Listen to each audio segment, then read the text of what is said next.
Hello everyone, this is a video tutorial lesson to teach you how to use RACER for organizing your responses and your writing.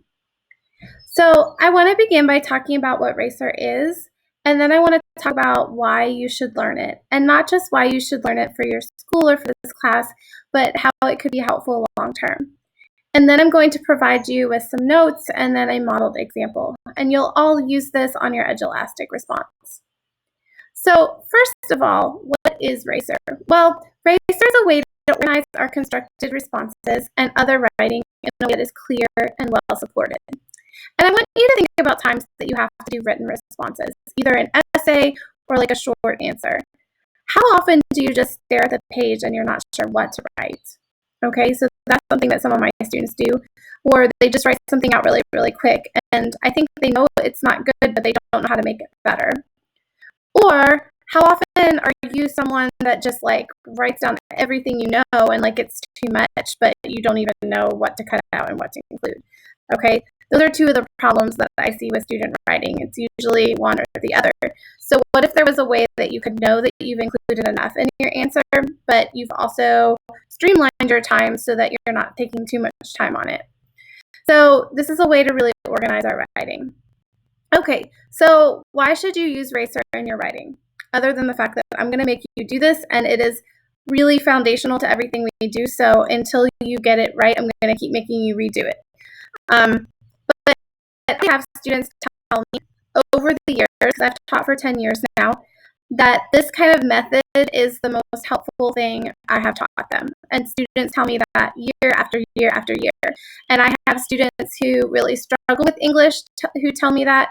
And I have students that are really strong tell me that. It is just a really helpful tool to help you become a better writer and a better reader.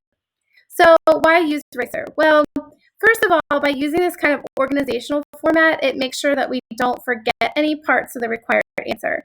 And a lot of times I see students are pretty good at making claims to answer the question, but they're not very good at including evidence or explaining why that evidence relates to their question. So this makes sure that you have all those components.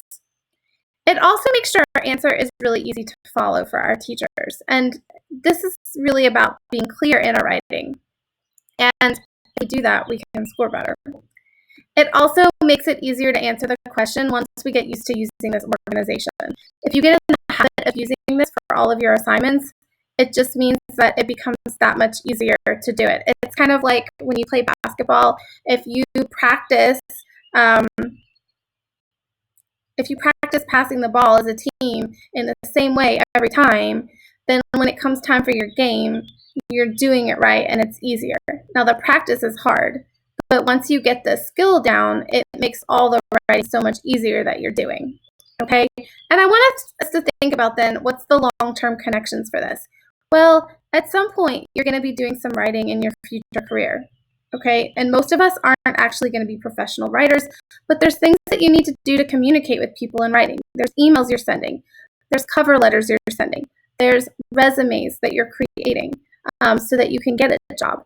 If you're able to understand how to organize your thoughts and to say them in a way that is organized and clear, you're going to be much more likely to get that job. You're going to be much more likely to get that business deal. It's going to make you a better manager. Okay, all of these things, if you're able to communicate clearly, you can get ahead.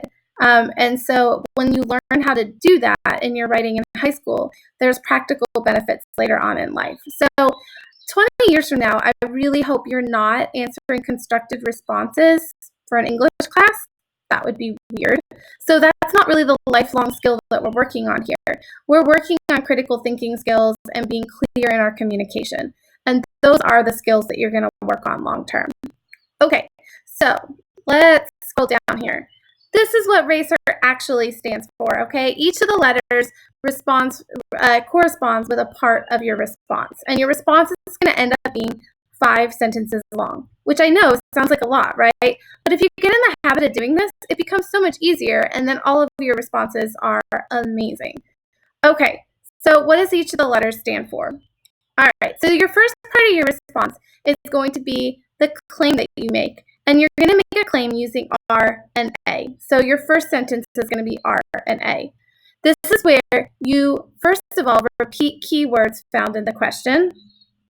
And then the A means you answer the question. And when we look at my modeled example, this will make a little more sense, okay? But we're basically using the words found in the question to help us formulate our sentence, and then we're answering the question. These two form our R and A, and together we're going to call them a claim. The next sentence, you're going to cite evidence from your text, okay? So you're going to find like a word-for-word quotation from the text that supports the claim that you've made. It supports your answer, and you're going to put that as your next sentence. Your next sentence, you're going to explain why you chose that evidence. How does that evidence actually support your claim? Okay? And then R, you're going to have two more sentences. You're going to do C and you're going to do E a second time. You're going to use a second piece of evidence where you're going to cite evidence, and then you're going to have a second piece of explanation. I've said that word too many times today. Explanation on how your evidence supports your claim. You're going to have two pieces of evidence by the time you're done, because that way it's really well supported. You don't just have one piece you really support your answer with. Two, you have two pieces of explanation because you want to make sure you explain why you chose both of them. Okay. I'm also color coding each of these parts as we go, just because I'm a really visual person and I like that. And I've used traffic light colors here for our color coding. So we're going to start with green. So our R and our A, restating the question, answering the question, is going to be green. Then we're going to slow down when we cite our evidence. And then we're going to use red to end. We're going to explain why we chose the evidence. Okay. And this just kind of puts it in chart form, what I was just talking about. Now, long term, if you're in my class even longer, we're going to start talking about how we can use this organization RACER even in our essays. Okay, so we're going to build on this over time to build topic sentences and supporting details and explanation again. But right now, in this course, we're really focused on constructed responses. Okay. This is what it actually looks like when you write this response. And I've color-coded the parts so we can kind of see how they all fit together. So we're using this, this passage about the grandmother's kitchen that you've been working through on Edge Elastic in finding text evidence, and we're going to use it for a modeled answer here. And our question here is, how does the author describe her grandmother's kitchen? Use evidence from the text to support your response.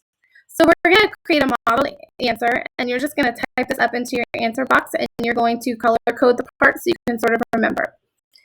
We're going to start with R and A of RACER, okay? The author describes her grandmother's kitchen, okay? Notice I used words like describe, grandmother's kitchen, author. So I am repeating words that are in the question and answering the question. So how does she describe it? Well, as a place where everyone is valued. Okay, so I'm answering the question. Now, if I don't know off the top of my head what the answer is, then I'm going to look for evidence first. Okay, and then go create my claim here in the green, because that way I know that my evidence supports it, and I have make sure I have a really claim there.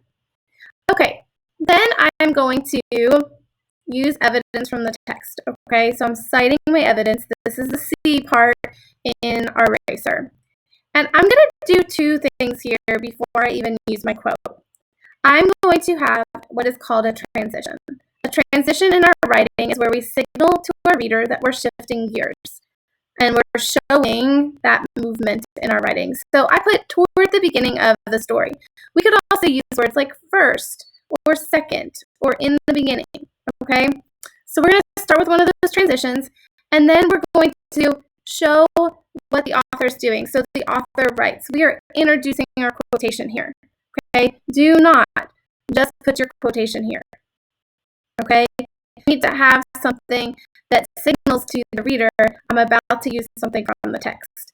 And then, since we are just copying and pasting this from the text and using it word for word, we are putting quotation marks, these little marks here, around our whole text that we took. Okay, And then I just have this here. She didn't care what we ate, only that we all had what we liked, whether that was microwavable glazed donuts for my little brother, green salad, not what you think, for my mom, or classic banana pudding for my dad. Okay, so I just found the place in the text where everyone is valued. Okay, the next thing I'm going to do is to my E in my constructed response. So I'm explaining how this shows that everyone, like, what I do not want to do is just say the author shows the grandmother made favorite foods. Okay, if I'm doing that, I'm just summarizing what the author's doing. I'm not actually explaining how it supports my answer. So in this case, here the author shows that her grandmother always showed care for each person by making the foods that they loved. And my key word there is showed care, because that really connects back to the idea of everyone being valued.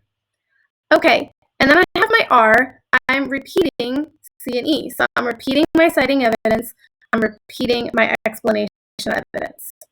Later on, the author describes me pudding with her grandmother at the age of 3 and writes, the kind of help I had to offer was nominal at best, but it made me feel like I was involved. Okay, notice I use another transition here later on, and then I introduce a quotation. The author described making pudding, okay, and writes, and then I have my exact quote from the quotation marks. All right, so that's my repeating my citing evidence. And then next, I'm going to explain that evidence, okay? Again, I'm not going to say she felt involved. That's just going to be summarizing. I need to connect it to this idea of the kitchen being a place that everyone is valued. So I'm explaining it. By showing the ways her grandmother included her at such a young age, the author helps the reader understand how much her mother cared for those who joined her in the kitchen. Okay? Again, this idea of the grandmother caring and being everyone is valued. So my explanation should always connect back to my claim. My evidence should as well, but I need to really think in an in-depth way.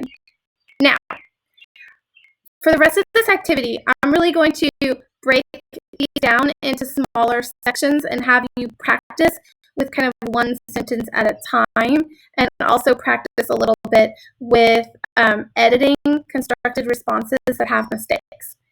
If you feel stuck or you're not sure what to do, then come back and watch this video again, because the more you familiarize yourself with it, I went over a lot of different steps and a lot of different processes.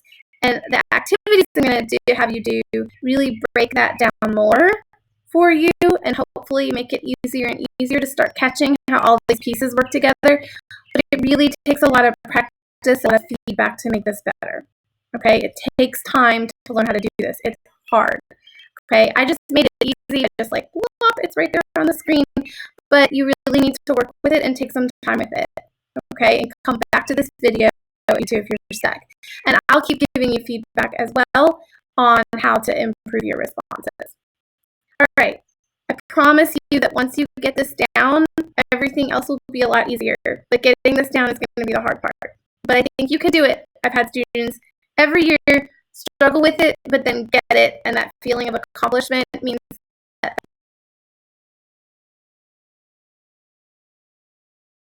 you're right.